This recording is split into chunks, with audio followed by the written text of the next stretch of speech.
বন্ধুরা, অনিক আর মেঘলার সম্পর্কের টানপোড়েন বর্তমান খুবই খারাপ। অনিক যখন মেঘলাকে ডিভোর্স দেওয়ার সিদ্ধান্তে অটল, ঠিক তখনই এক বিশাল চমক অপেক্ষা করছে মেঘলার জীবনে।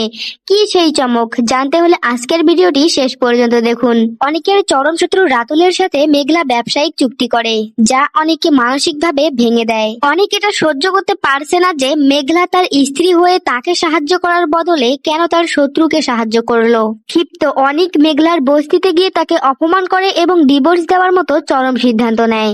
সে মনে করে মেঘলা তাকে ঠকিয়েছে।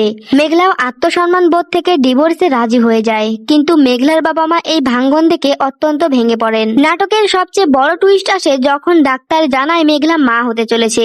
এই খবরটি এমন এক সময় আসে যখন তাদের বিচ্ছেদ প্রায় নিশ্চিত। ডাক্তার মনে করিয়ে দেন যে প্রেগন্যান্সি অবস্থায় ডিভোর্স হওয়া আইনিভাবে সম্ভব নয়, কিন্তু মেঘলা জেদ করে যে সে তার সন্তানকে একাই মানুষ করবে।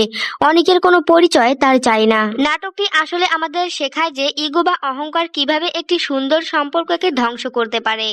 অনেক কি জানতে পারবে যে সে বাবা হতে চলেছে? তাদের কি আবার মিল হবে? আপনার কি মনে হয় অনেকের কি উচিত ছিল মেঘলাকে এভাবে সন্দেহ করা? কমেন্টে আপনার মতামত জানান।